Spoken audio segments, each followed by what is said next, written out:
Hola, buenas tardes a todas, todos y todes. Damos inicio hoy día a este segundo conversatorio organizado como Comisión de Género del Colegio de Sociólogos y Sociólogas de Chile. Este ciclo de conversaciones busca en el fondo constituirse como un espacio de aprendizaje y reflexión sobre temas de género. Y aquí nos acompaña Bosco González, que es el presidente del Colegio de Sociólogos y Sociólogas de Chile, eh, quien se dirigirá brevemente a ustedes en esta ocasión.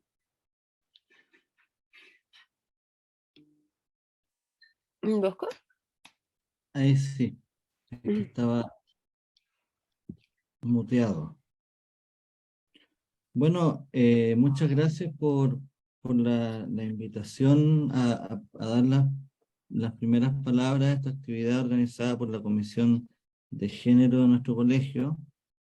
Eh, Agradecer también a Alejandra Ran por su presentación de Central el Género, pero de alguna manera a mí me interesa señalar la importancia y la relevancia de la Comisión de Género de nuestro colegio. De alguna forma, creo que esta actividad que se está desarrollando está inscrita en un conjunto de actividades que se han estado desarrollando también.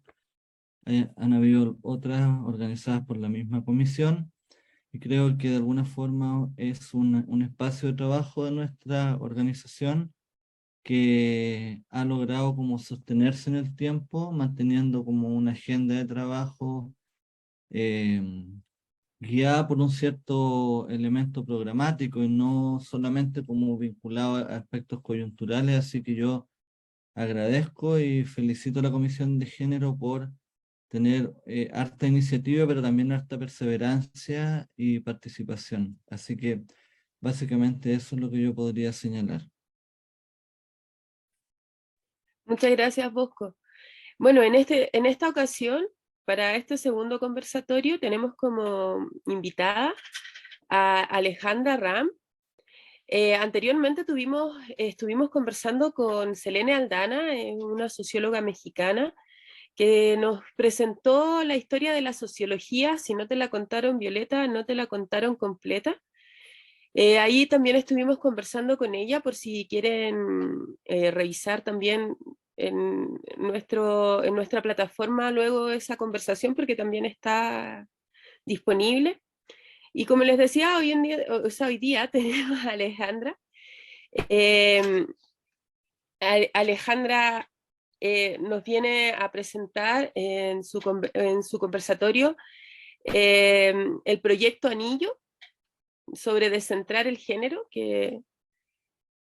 y Alejandra, podemos decir de ella que ella es doctora en sociología de la Universidad de Cambridge, Reino Unido, y profesora adjunta de la Escuela de Sociología de la Universidad de Valparaíso, acá en Chile. Editó junto a Yasmín Gideon el libro Motherhood, Social Policy and Women Activism in Latin America, eh, con Palgraf Macmillan, si no mal no lo digo, el 2020, y que analiza el peso de la maternidad en las políticas públicas y las movilizaciones de las mujeres.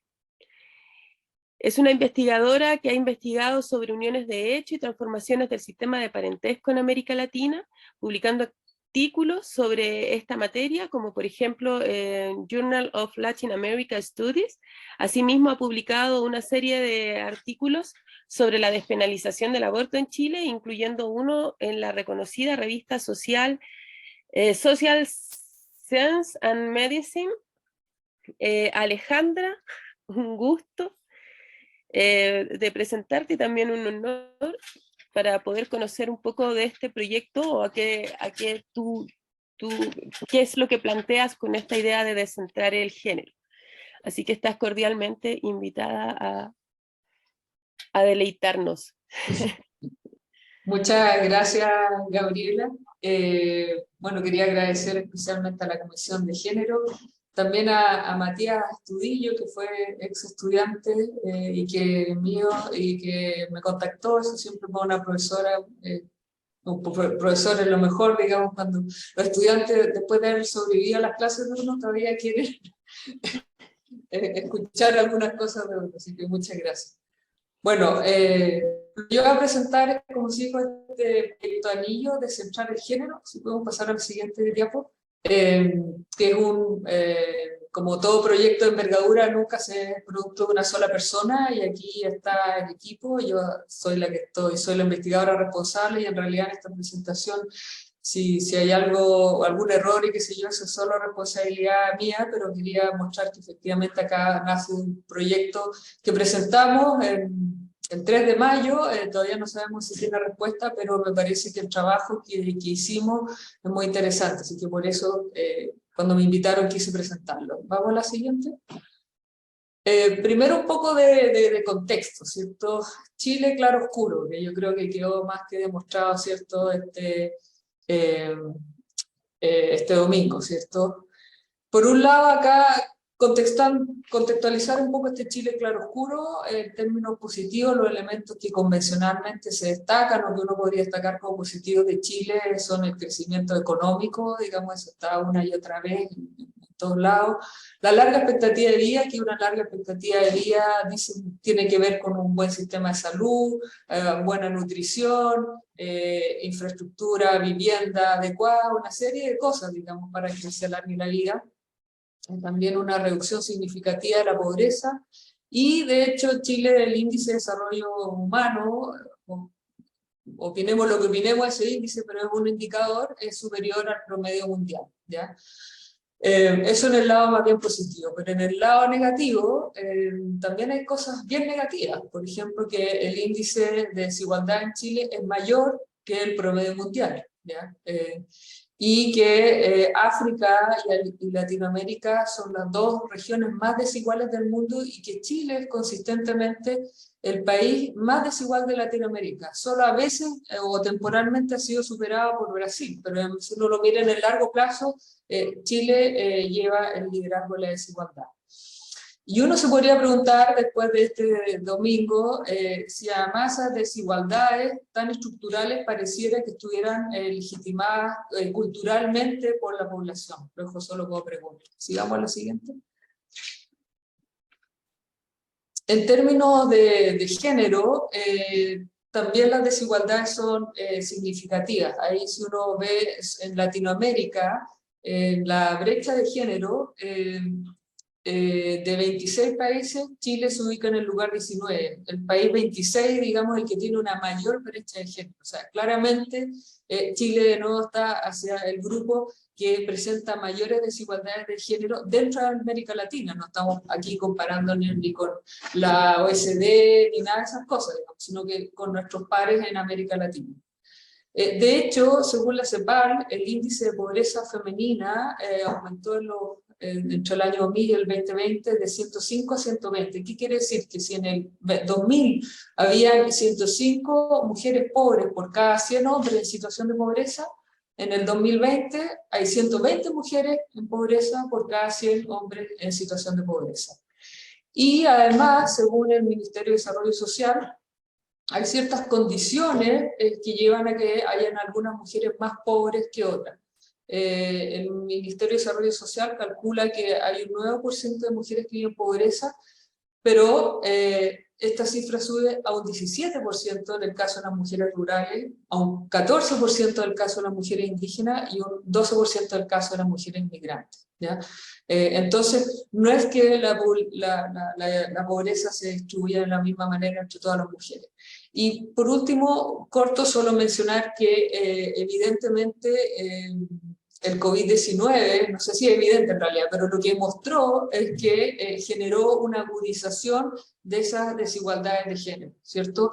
Hubo un retroceso en la participación laboral femenina de casi 10 años, la violencia de género, lo llamaba al foro para denunciar violencia, crecieron de manera exponencial, no así las denuncias, y bueno, y todo esto además dejó en evidencia a los hombres cero, que se le llamó, ¿cierto?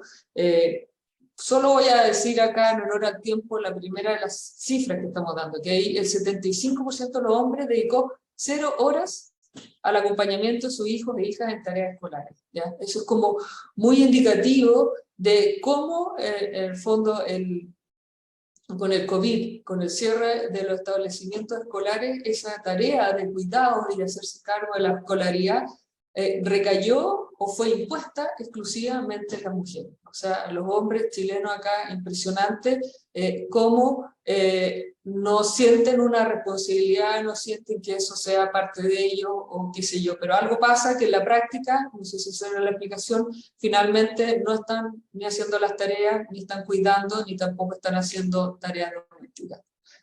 Sí, pasemos a la siguiente. Bueno, entonces ya eso es como contexto. Ahora vamos más bien, vamos acercándonos a nuestro tema que es descentrar, pero primero vamos a hablar un poquito de centralización. La centralización, sin lugar a dudas, es una forma de desigualdad. Se dice poco, pero es una forma de desigualdad, ¿ya? ¿Por qué? Porque en el fondo se concentra en un punto, en un núcleo, en el caso chileno claramente Santiago y la región metropolitana, se concentra la población, la actividad económica, el poder político, el desarrollo científico-tecnológico. De hecho, en el caso del desarrollo de la ciencia, incluida la sociología, tiene el problema eso de que nos estamos pensando, o el mayor centro de producción sobre cómo entendemos el género, los regímenes de género, las configuraciones de género, están siendo producidas en Santiago, ¿ya? Habrán algunas sociólogas o sociólogos que quizás salen y tratan de dar cuenta, pero básicamente están hablando desde ese punto. Entonces, si está concentrada toda la producción científica, es muy probable que se empobrezca, ¿cierto? O sea, el conocimiento científico, la reflexión, necesita de diversidad, de distintas interpretaciones para enriquecerse y poder avanzar, ¿ya? También hay algunas teorías que señalan que los centros urbanos, o sea, las grandes metrópolis como justamente de Santiago, al tener una población diversa, debilitaría las estructuras tradicionales, incluidos los roles de género, ¿cierto? Sin embargo, en el caso de América Latina, la evidencia sugiere que no es tan claro que haya un patrón de relación entre territorios urbanos versus rurales y desigualdades de género. En el fondo, no es tan claro de que siempre la urbe sea progresista y que siempre el mundo rural sea conservador. Yo creo que ahí lo que uno debería avanzar es pensar que no es una dicotomía urbano-rural, sino que hay distintos tipos de urbe, ¿cierto? Una cosa es la gran metrópoli, pero otras son las ciudades intermedias, las ciudades pequeñas, y hoy día además hay distintos tipos de ruralidades y nuevas ruralidades. De nuevo, por el mismo COVID, una importante población de Santiago que migró y migró al mundo rural. Y eso, la gente que hoy día se va al mundo rural también no es la figura típica convencional del campesino o la campesina. Sigamos, por favor. Bueno, entonces hablemos de descentrar. La Real Academia de la Lengua Española nos dice que descentrar es dejar de estar centrado. Típicamente estas definiciones de la RAE que no nos ayudan mucho. Entonces, bueno, vamos a ver qué nos dice qué es lo que es estar centrado. Entonces, centrado es algo que se dice de una cosa y que se refiere a estar asentado o situado en un centro donde se coordinan distintas acciones, ¿cierto? Como un centro desde donde sale toda la acción, ¿ya? Y la segunda acepción es basada en un determinado principio, objeto de interés o dedicado especialmente a él. O sea, claramente se refiere a tener un punto de concentración y de interés. ¿Vamos a la siguiente?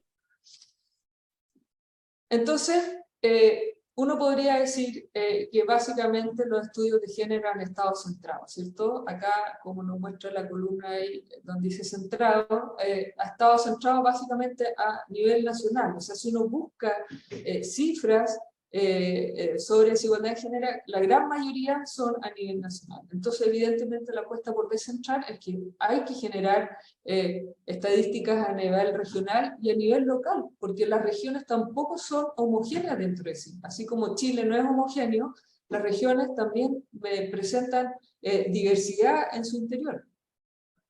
Hoy día, estoy hablando de la mayoría de la producción, ¿no? Hay otras cosas que se salen, pero en general, la producción de estudios de género sigue estando centrada por un estudio de las mujeres. Pero el género es algo relacional, entonces para entender la situación de las mujeres, básicamente, o la identidad de mujeres, hay que estudiar también a los hombres y también a las disidencias, ¿ya? Entonces, no digo que un estudio tenga que estudiar mujeres, hombres y disidencias, pero en nuestra agenda de estudio tenemos que tener eso presente. No nos podemos quedar solo estudiando uno sin dar cuenta de los otros, ¿ya? Porque efectivamente las identidades de género son relacionales.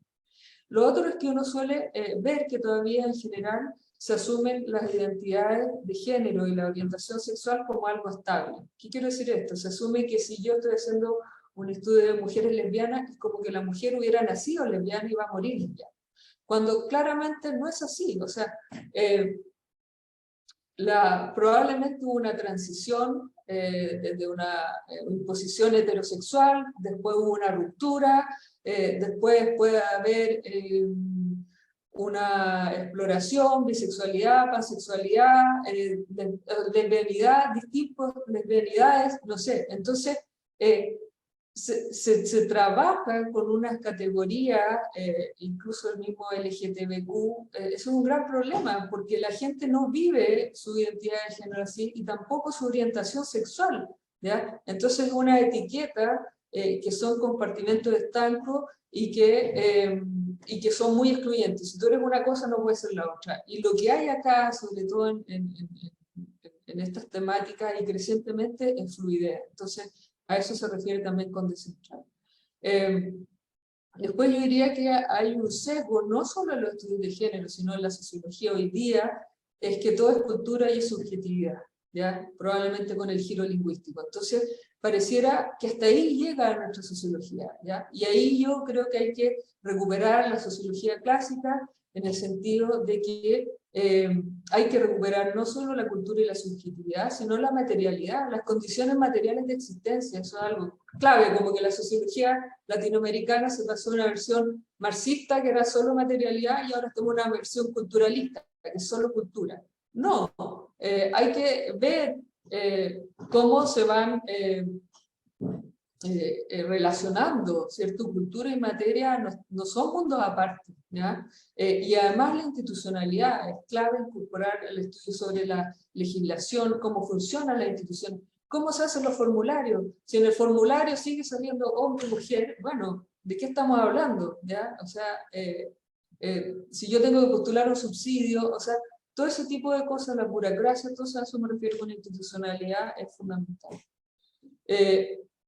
De nuevo, la mayor parte de la investigación se centra sobre mujeres, bueno, en teoría blancas, en América Latina, en Chile más bien mestiza, y evidentemente falta mucha investigación con una mirada más decolonial, ¿cierto? Que pasa con las distintas etnias, y también con una mirada histórica. Eso es la gracia de lo decolonial, que nos dice cómo el orden o los regímenes de género que hay hoy día imperantes no son creaciones actuales, sino que hay que ver el peso del pasado en el presente. Y por último, que en general siempre hay siempre un sesgo a bastante investigación sobre la situación de quienes mismos hacen investigación, que son mujeres de clase media, ¿cierto? Entonces, ahí el llamado a descentrar el género en la importancia de la raza, la etnia, pero también la generación y la edad. La clase social es una variable vital, lo vimos de nuevo este domingo, es una variable central y que no la podemos olvidar. Las discapacidades, la nacionalidad, la ciudadanía, la migración y también los lugares. Entonces, ese es el llamado, ¿cierto?, teórico y empírico, digamos, de descentrar el género. ¿Sí? Siguiente. Y yo lo que quería acá era como ilustrar estas ideas, digamos, ¿cierto? Mostrar ejemplos de cómo en la práctica, ¿de qué estamos hablando? Entonces, pasemos a la siguiente. Con la región de Valparaíso. Bueno, lo primero acá es que Valparaíso concentra a dos puertos principales, Valparaíso y a San Antonio, pero también Quintero es puerto, así que lo puse ahí para que uno no se lo olvide. ¿Qué pasa con los puertos? Los puertos, bueno, son una economía y su foco es el comercio y el intercambio, sobre todo internacional. Pero además ahí el ser marino y el trabajo portuario es considerado esencialmente como un trabajo masculino. Y además los puertos tienen una fuerte presencia de comercio sexual, que habitualmente lo realizan mujeres, sean mujeres cis, pero mujeres trans y travestis también. Habitualmente todo esto es de clase baja. Y es uno de los lugares, digamos, un tipo de espacio donde precisamente mujeres trans, travestis, la población LGTB, ha tenido una presencia más grande, pero sin embargo brutalmente discriminada, ¿cierto? E invisibilizada, ¿ya?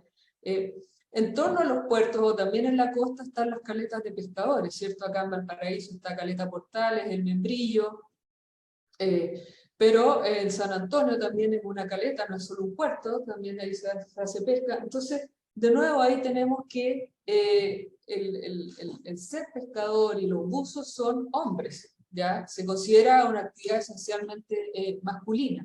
Y las mujeres en ese orden económico son las que se quedan recolectando cochayuyo, marisquean en los roqueríos y reparan redes. Entonces, también ahí hay un ordenamiento relacionado con la estructura económica, relacionado con la geografía.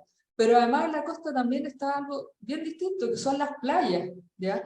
Y ahí tenemos de servicios de recreación y deporte, ¿cierto? Están hoteles, restaurantes, pubs, discotecas, también mucho deporte se hace, y la playa en sí misma es como el lugar por excelencia de exhibición del cuerpo y la corporalidad, ¿ya? Y ha sido también construido como un lugar más bien de juventud.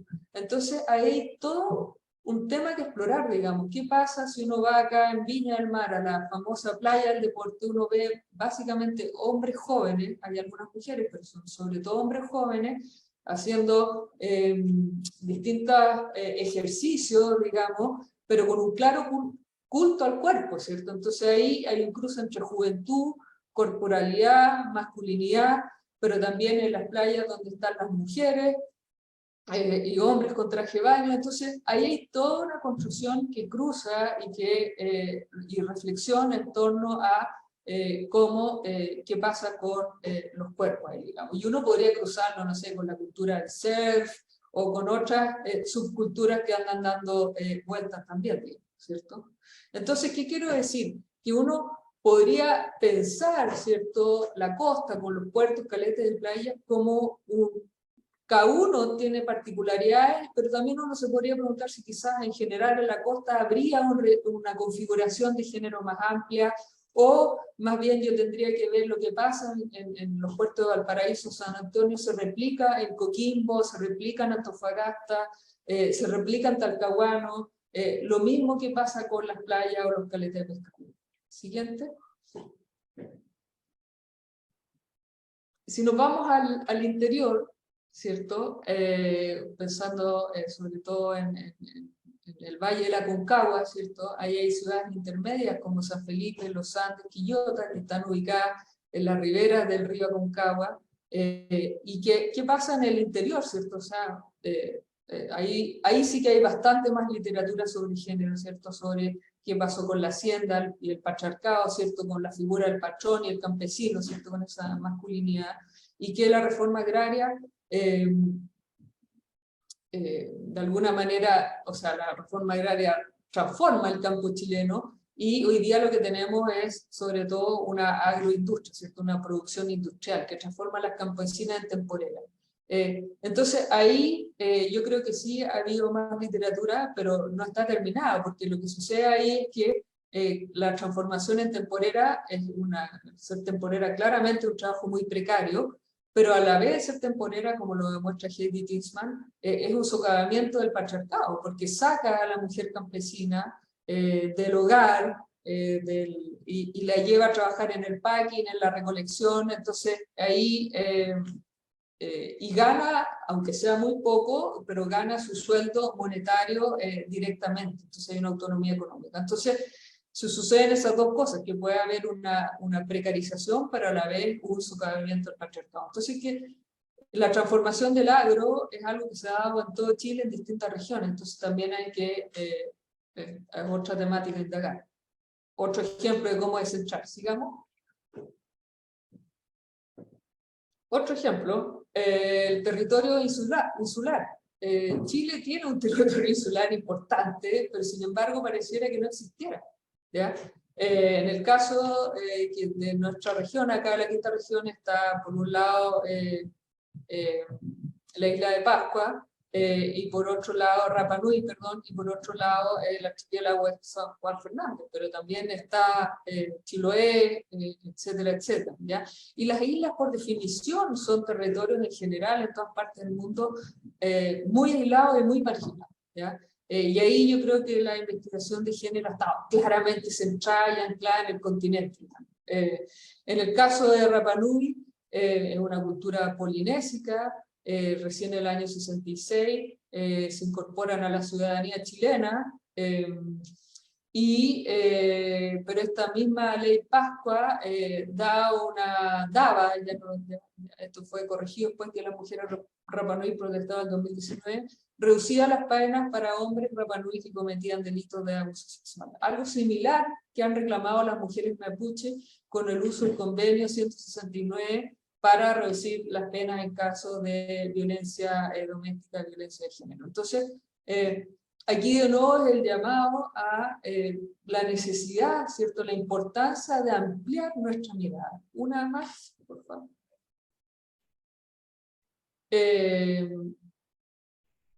Bueno, pues tengo otro ejemplo más, pero este va a ser el último que voy a dar, que también otra mirada tiene que ver con la movilización, o sea, puntos en que llevan a la movilización de mujeres. Y acá en esta región ha sido dos elementos centrales: el sufrimiento ambiental, ¿cierto?, la crisis hídrica, la sequía allá en Petorca y la zona de sacrificio, que hay mujeres que no estaban politizadas, pero básicamente en torno a su rol de cuidadora, y también muy cercanamente a discursos ecofeministas, sea que ellas se reconozcan o no así, salen a cuidar, ¿cierto?, el medio ambiente y a su comunidad.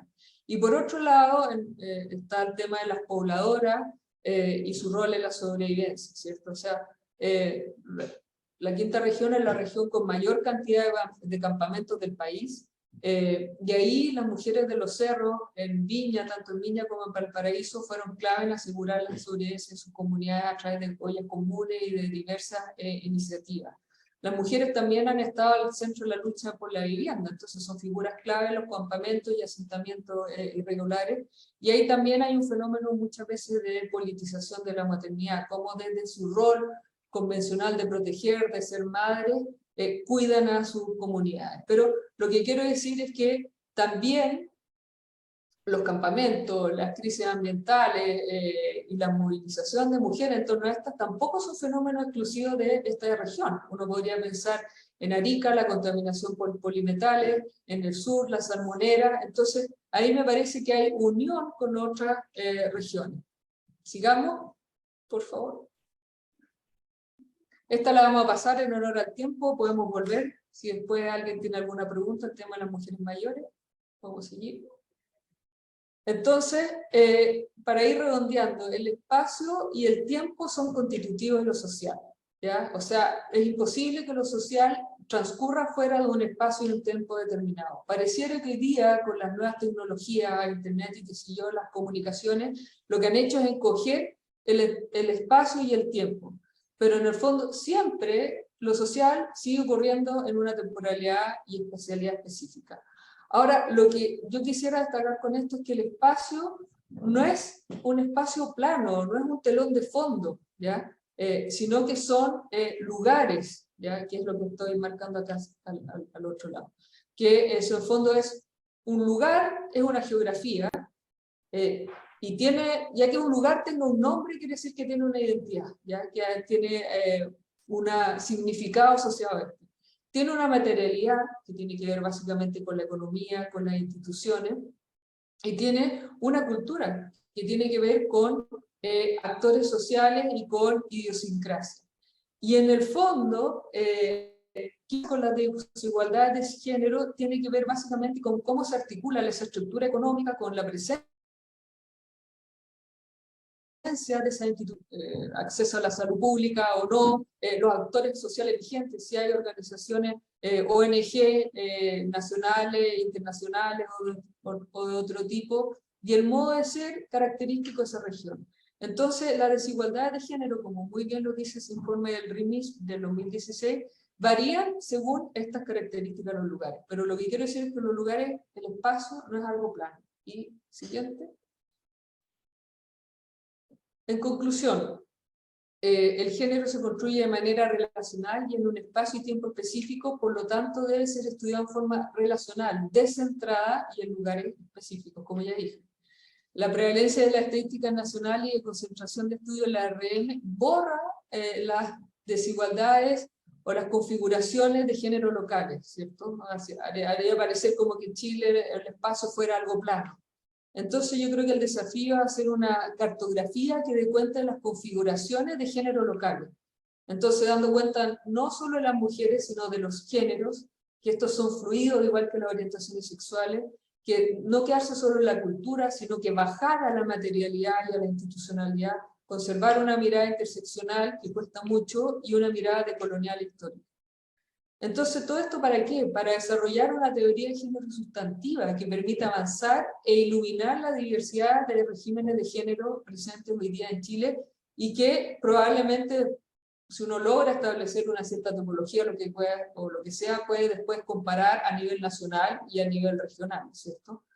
Y solo, nadie lo ha preguntado, pero quizás alguien lo podría preguntar, la descentralización, y por eso nosotros no hablamos de descentralización, sino de descentrar, la descentralización per se no asegura la reducción de las desigualdades de género. ¿Ya? Hay varios discursos que dicen como descentralización siempre es bueno para reducir las desigualdades de género, eso no es así. La evidencia indica que tiene que ver con cómo se realiza esa descentralización y si existen algunos estándares o controles mínimos a cumplir que sean supervisados desde el centro, digamos, ¿ya? Eso. La siguiente. Muchas gracias. Muchas gracias, Alejandra. La verdad está súper interesante todo lo que estás planteando con el tema de descentrar el género. Me hace bastante sentido. Principalmente porque yo soy de región. Y cuando uno nace en región, entiende perfectamente. Entonces, como cuando dicen descentrar, imaginarse también el espacio de decir, oye, ¿qué pasa con nosotros? ¿Qué sé yo? Alejandra, soy específicamente de Calama. Entonces, desde aquí mismo, te estaba escuchando y me surgieron unas dudas en relación a lo que estabas planteando y también ciertas semejanzas, por ejemplo, cuando hablabas del puerto. Entonces te quiero primero dar como lo que me pasaba cuando te estaba escuchando como en esta especie como de descripción también cuando hablamos de desentar el género y el caso de Valparaíso, cómo se observa desde ahí entonces el comportamiento relacional del tema de género en ese espacio. Y me llama mucho la atención las coincidencias, por ejemplo, de las mujeres en la lucha por el medio ambiente, por el tema del agua. El tema también, por ejemplo, de la masculinización o de lo que sucede con las masculinizaciones, sobre todo en torno a la dinámica relacional que se da en torno a la economía, que mueve la región, que por ejemplo en este caso acá es minera. Claro. Entonces, no sé, me recordé también como de en algún momento, hace poco, un tiempo atrás, como una situación que fui a hacer una charla sobre equidad de género y mujeres, acá en Calama, como en una junta de vecinos, algo muy, muy sencillo, qué sé yo, era para pobladoras y pobladores. Y me llamó la atención también un discurso de una mujer ahí cuando dijo de que cuando hicieron este espacio de integrar a las mujeres a la minería, sí, pues ahí la invitan o sea, las llevan obviamente le hicieron todas unas capacitaciones, las insertan en este espacio laboral. Estamos hablando de mujeres que también, pues, o sea, cuarto medio, como con educación media, como que quisieran como emprender en carreras técnicas, qué sé yo, tenían todas unas ciertas características a este llamado. Entonces toman un grupo, y ella me decía que ella había participado de los primeros grupos, y fueron como un grupo de 30 mujeres. y cuando llegaron a comer al comedor de la minera, habían 150 hombres, y ellas 30 mujeres, Claro. y que como que casi innatamente se acumularon, se amontonaron, se sentaron todas juntas en la mesa, mientras los hombres les gritaban, vayan a limpiar, vayan a cambiar pañales, váyanse de aquí, no las queremos. Oh, Entonces, por otro lado, tú te encuentras con el discurso institucional, y por otro lado te encuentras con el discurso no oficial, de la historia no oficial, por así decirlo. Entonces te escuchaba y yo decía, oh, cómo me gustaría seguir una investigación que en algún momento empecé sobre mujeres y minería, por ejemplo, acá. bueno, eso es un tema Y que no la totalmente. aceptaron en la Universidad Católica cuando fue un magíster, pero no importa, ¿me entiendes? Pero, chuta, En 2013, en 2013 presenté este tema. Pero independiente de eso, después yo te escucho y miro el tema de género, y que aquí va también como una pregunta más concreta en relación al método. ¿Cómo aplica el método cuando yo observo el género? ¿Por qué te pregunto por el método científico? Porque cuando miramos como el análisis de la realidad social, y ya me he encontrado en varios casos, como esta necesidad de querer mirar números estadísticos en temas en torno a las relaciones de género. Sobre todo ahora que está todo esto de que hay que hacer investigaciones en la empresa o en las organizaciones, instituciones, bla, bla, bla, porque hay que hacer diagnósticos de género, suponiendo. ¿Cachai? Entonces como que de repente a mí me ha pasado que yo me he ido encontrando como con esta necesidad de ver cuál es el porcentaje de discriminación, cuál es el porcentaje de esto, y explíqueme.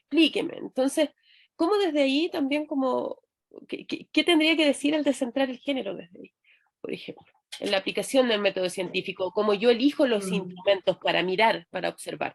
Sí, pues súper buena pregunta, Gabriela. Bueno, en honor a descentrar, no puede ser solo un instrumento. Yo creo que ahí es como uno tiene que ser como la artesana, ¿cierto? No puedes quedarte solo con un material, digamos. Entonces, yo creo que, a ver, los datos, las estadísticas, siempre tienen un valor, y en las instituciones les sirve mucho en el fondo, porque con eso pueden sentar una línea de base y después pueden hacer seguimiento, sirve para diagnóstico. Entonces yo creo que lo cuanti nunca hay que descartarlo, digamos. Si uno pudiera construir algún dato, lograr, siempre es mejor tenerlo que no tenerlo. Pero no te puedes quedar en eso, digamos. O sea, por ejemplo, lo que tú dijiste de las mujeres en la minería muestra la fuerza de la observación. O sea, la observación es como súper potente, digamos. O sea, si tú vas a un consultorio, quizás te puedes instalar solo en la sala ahí de espera en la fila a mirar, digamos. O lo mismo en un servicio público. Es muy potente eso. Yo creo que, bueno, la entrevista por supuesto, pero a veces yo creo que en la sociología como que solo nos estamos quedando en hacer entrevistas. Y eso empobrece también. ¿Ya? No nos hemos olvidado como yo decía, la observación rinde mucho, tener datos y también analizar los documentos, ¿ya? Por ejemplo, ¿qué rastrear ahí? ¿Qué se ha hecho en esa minera, digamos? Porque si no me equivoco, en la legislación en algún minuto estaba prohibida que las mujeres trabajaran en minería. Entonces hay que hacer ese como trabajo de ver, así como los estatutos de la institución, o si uno está estudiando una política pública, bueno, ver en la práctica cómo baja esa política pública, digamos, así, todos los decretos, o sea, el análisis documental yo creo que también es como muy importante. Y de nuevo tratar siempre de tener una perspectiva de largo plazo, o sea, que estos hombres se sintieran cierto empoderados sin ningún problema de gritar algo así, habla de que en el fondo eso es un privilegio, digamos, ¿cierto? El poder estar ahí, y tiene que ver mucho con su identidad. Entonces las mujeres se transforman en una amenaza. Entonces hay que mirar esto siempre con una perspectiva histórica, que también yo creo que es algo que a veces se nos olvida harto en la sociedad. Y dicho esto, estoy diciendo puras cosas convencionales. Si hay alguien creativo, la metodología es algo vivo. Entonces, si uno puede buscar, combinar o hacer algo que uno crea que pueda identificar de mejor manera el fenómeno, dar cuenta de mejor manera, uno tiene que jugar y hacerlo. Tiene que recurrir, por ejemplo, al registro documental, gráfico o sonoro. En ese sentido, yo creo que hay como un temor a salirse del manual, y el manual nos mata, esa es la verdad. Porque se cree que la metodología es como algo muerto, como que es un canon establecido y no hay nada que hacer.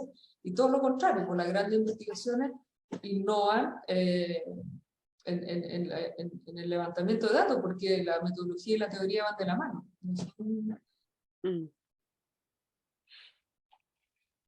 Gracias, Alejandra. Aquí, no sé si alguien de los panelistas tiene alguna pregunta. Sí, yo tengo una consulta. Me interesaba, mientras estabas como en la presentación, empezaba a pensar de qué forma van a abordar el territorio. O sea, como no sé si lo han pensado todavía, quizás estoy como adelantándome mucho, pero como porque nombramos varias cosas, como en términos de las ocupaciones o de la división sexual del trabajo, por ejemplo, en cada una de las regiones. El uso del espacio, no solamente de espacios de trabajo, sino también espacios recreativos. Entonces habían como varias aristas. Entonces no sé si piensan, no sé, empezar por el estudio de la región, por los trabajos específicos, por los rubros económicos más importantes, porque por ejemplo Iquique es puerto, es SOFRI, y cómo se da esa relación, claro, no solo en el uso de playa y quizás en los trabajos más ligados al mar, sino también, bueno, puerto, por ahí entre las mercancías también, y cómo eso se relaciona también con la SOFRI. Esa es una consulta, como no sé si tienen alguna, como por dónde van a entrar a hacer el análisis, para estudiar como, de forma inicial. Y lo otro es, se me fue, pero partamos con eso, después lo voy a hacer la otra. Ya, no, lo que yo quería decir es que en el fondo nosotros, lo que yo presenté acá, es como el levantamiento de las cosas que uno podría hacer. No es que nosotros vayamos a hacer todas estas cosas, porque aunque sea un anillo, excede. Por ejemplo, nosotros después de como abrir, nosotros planteamos como 3 líneas de investigación. Y una, que es la que voy a mencionar así para el ejemplo de investigación, es el tema de la violencia de género, y que lo pensábamos estudiar en mujeres y disidencia acá en Valparaíso. Que Valparaíso, como probable también en Iquique, la población de mujeres trans y personas travestis asociadas al comercio sexual, sobre todo como principal ocupación, es muy grande y es muy visible, ¿cierto? O sea, tú lo ves acá en la calle, pero además ha sufrido muchísima violencia, y en Valparaíso han habido muchos crímenes de odio, ¿cierto? A mujeres lesbianas. Entonces, ese era como un punto que queríamos levantar, usando justamente el caso de Valparaíso, Ciudad Puerto, y apostando a que eso podría dar luces sobre otras puertos y ciudades puertos donde podría estar replicándose lo mismo. Y ahí lo que queríamos es, uno, hacer redes con precisamente las organizaciones y agrupaciones que hay, porque en el fondo generalmente son, acá hay harta organización, ¿cierto? De la población trans, travesti, qué sé yo, hay mucha movilización. Entonces, hacer redes con estas agrupaciones y ahí, en el fondo, conocer su diagnóstico, entrevistar, también si ellos tienen documentos, levantar esos documentos. Una de las participantes de esta línea de investigación es una historiadora, entonces ella quería levantar también información documental. En esta etapa, uno de los problemas, por ejemplo, es la falta de datos cuantitativos, por ejemplo.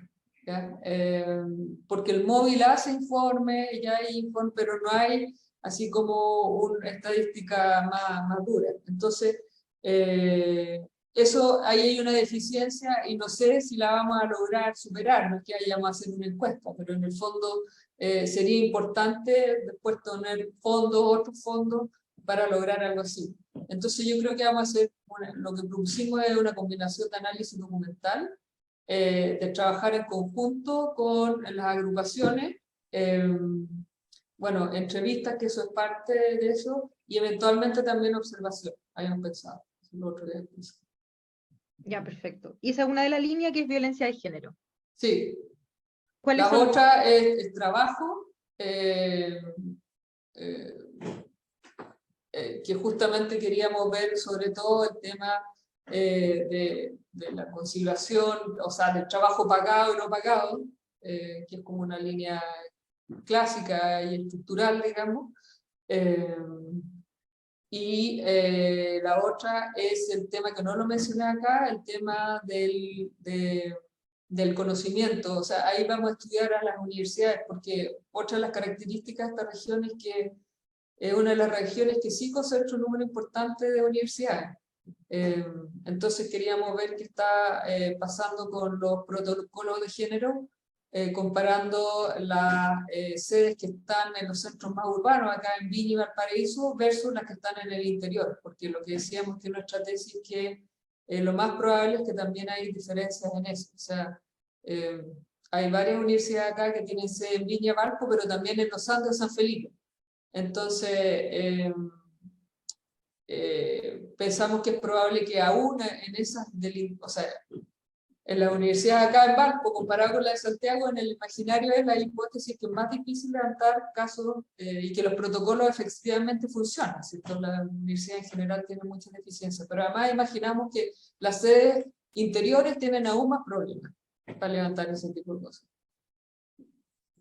En términos de levantar protocolos o hacerlos efectivos. De hacerlo efectivo, las dos cosas. Mm, O sea, puede que la universidad a nivel central lo haya levantado el protocolo, pero como bajan las distintas sedes, también varía. claro. No es lo Claro. mismo. Y la segunda parece que me la respondiste porque me había acordado cuando me lo comentaste, sobre la historia. Porque claro, como tú decías, en los territorios, el contexto no es un lugar plano, pero también va cambiando en el tiempo. Entonces, no sé si ahí tienen a la Sí. historiadora un poco que también va a aportar desde esa dinámica, que va a ser un poco también como reconstruir, en el caso, porque la historia muchas veces es una historia oral, ¿cierto? Que está como no siempre está escrita, sobre todo cuando hablamos de disidencias sexuales. Entonces, no sé si también van a levantar esa historia. También es una historia viva, porque por ejemplo en el tema de la línea de trabajo queríamos, uno de los grupos que nos interesa son las mujeres mayores, porque en el fondo lo que hemos visto es que las mujeres mayores ya concentran la acumulación de una trayectoria de vulnerabilidades.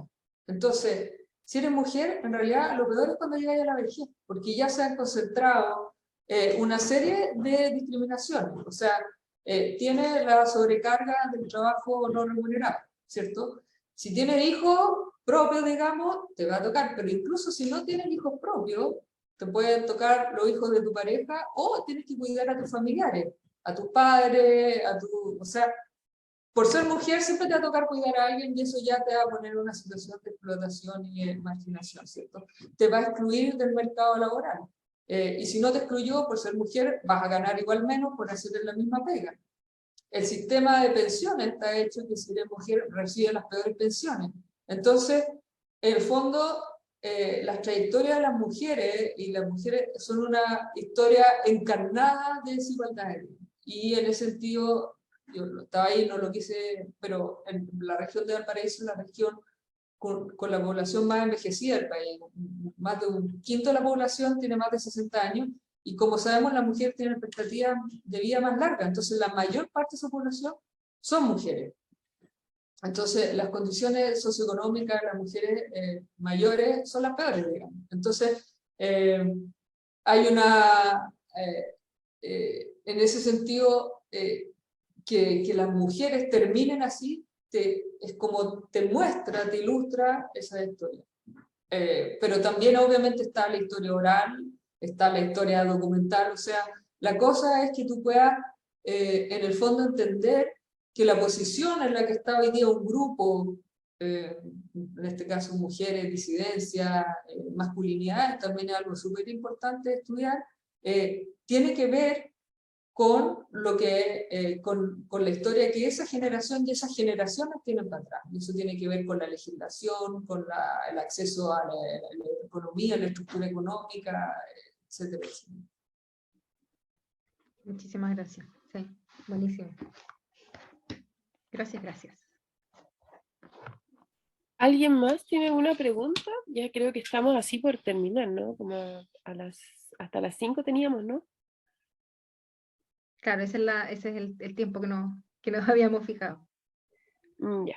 Entonces nos quedan 10 minutos. Yo igual tengo la última pregunta, pero que es más que nada como preguntarte tu reflexión, porque ¿qué va a pasar con el género hoy en día, con el panorama que tiene el Chile actual? Está fregado. Estamos descentrando el género, ¿qué va a pasar al final? No sé si me entiendes, ¿tienes alguna reflexión en relación a cómo nos va a ir un poco también con estas temáticas? ¿Si las vamos a poder seguir levantando así con la fuerza con la que veníamos? Está difícil, pues, porque da la idea, yo estaba pensando después de los resultados del plebiscito, que quizás hasta lo que llegamos antes del plebiscito, quizás como lograr, no sé, el matrimonio igualitario, la ley Zamudio, la ley de identidad de género, lo que supuestamente se va a avanzar en los cuidados, que en la práctica tampoco ha pasado mucho, digamos, porque como sabemos, la última reforma que se hizo al postnatal, que se hizo con un discurso de corresponsabilidad, era solo el discurso, porque la ley está hecha para que siguiera siendo responsabilidad exclusiva de las mujeres el tema de los cuidados. Entonces yo creo que aquí lo que hay es un centramiento del género. O sea, si uno ve este rechazo, ¿cierto?, a la nueva constitución, como una vuelta a querer afirmar que los géneros son estables, que son binarios, que finalmente el patriarcado es como tiene que funcionar el mundo, es re complicado, digamos. Yo no creo que vaya a ser un tiempo fácil para descentrar el género, esa es la verdad, honestamente. Ya venían signos de antes. Recuerden que se estaban pidiendo las listas de las profesoras que hacían estudios de género en distintas universidades. Unas universidades las pasaron por nombre y apellido a las listas de las profesoras. Y entregaron mucho más información, de hecho, la que se les estaba pidiendo. Entonces, como siempre, es difícil ver que alguien vaya a salir a defender a las mujeres, digamos, ¿cierto? O menos, y a las disidencias tampoco, digamos. Como, bueno, están a su suerte, digamos. Entonces yo creo que es un tiempo difícil y que más que nunca llama a tejer redes de apoyo y también a reflexionar dando cuenta de todo esto, digamos, porque yo creo que también hay una desafección cuando se habla así de las mujeres y finalmente este modelo tan centrado. Ustedes, me encanta que las dos sean de regiones, digamos, y que esto que yo estaba hablando les haga sentido, digamos, porque yo siento sinceramente que no ha sido dicho, o sea, ¿cómo es posible que nuestra construcción de género no esté en el tema portuario y la costa, cuando es mucho más significativo? Todas las regiones tienen costa, todas las regiones tienen puerto, y si no tienen puerto tienen caleta de pescadores o al menos playa. La única que no tiene es la RM. Entonces es como muy brutal, ¿o no? Cómo se ha construido, ¿cierto? Bueno, tiene que ver con que Santiago es la capital del reino, siempre fue interior y qué sé yo, pero estamos en el 2022, digamos, o sea, ha habido varios siglos que podríamos haber roto esto, digamos. Entonces yo creo que en la medida que logremos dar esa, no dar voz, sino que mostrar, dar cuenta, quizás la gente también se va a sentir más reflejada, digamos, va a decir, oye, bueno, aquí me están hablando a mí, digamos, no una cuestión tan lejana con la que no tiene nada que ver conmigo, que es solo de Santiago, solo de, no sé, de otra gente, digamos, otras mujeres, digamos. Yo creo que ahí hay como una potencial de interpelar y que la gente se sienta, las mujeres, las disidencias, los géneros, ¿cierto? La masculinidad, acá es vital sumar a los hombres, si no, no va a pasar nada. Pero es un tiempo difícil. Yo creo que lo que se viene es difícil. No veo cómo no. Mm, Ya, yo creo que acá hay una regresión fuerte, importante. Porque el género es un elemento clave de la identidad. Entonces, todo esto que ha hecho de desestabilizarlo, desestabiliza la identidad y eso genera miedo, genera susto, genera muchas cosas, ¿cierto? Obviamente que genera libertad, ¿cierto? Pero estoy enfatizando a la gente que se siente como atacada, porque en el fondo dice, bueno, pero el mundo deja de ser como yo lo entendía. Yo dejo de ser como yo me entendía, entonces, ¿qué es esto? mm. Alejandra, muchas gracias por esa reflexión. Yo creo que el espacio emocional también, que tan ligado también a nosotras está, pero que en realidad es tan humano, hoy en día también nos hace mirarnos, yo siento también, un poco desde ahí, desde nuestras biologías constitutivas también, como seres que nos pasan cosas también, como en nuestro cuerpo también, como Total, sí. y en todo el sistema. Así que estoy muy agradecida de tu exposición, Alejandra, de verdad. Me parece que es súper atingente también, porque es verdad, las regiones siempre hemos estado como bien tiradas para el lado. Aquí tenemos la Liliana también es de región, entonces como que También, sí, la comisión tiene muchas regiones, entonces igual nos hemos encontrado en estas mismas reflexiones. Así que qué estamos muy buena. agradecidas de que hayas participado. Y no sé si alguien más quiere decir algo, sino No, para ir. agradecerle en realidad a Alejandra por la disposición. Em, ha sido muy interesante conectarnos de nuevo con nuestras regiones. Y el esfuerzo también de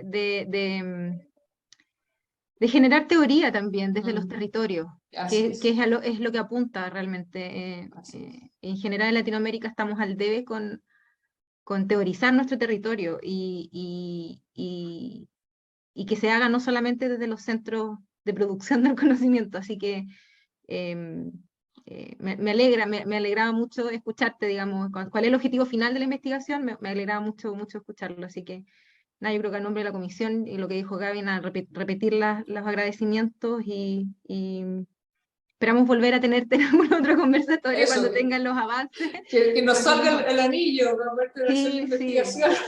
sí, ¿no? Y que nos puedas ir contando los resultados sería súper bueno. Sí, Así pues que yo cuenta con encantada, nosotros como feliz. plataforma de difusión también porque está muy interesante, ¿no?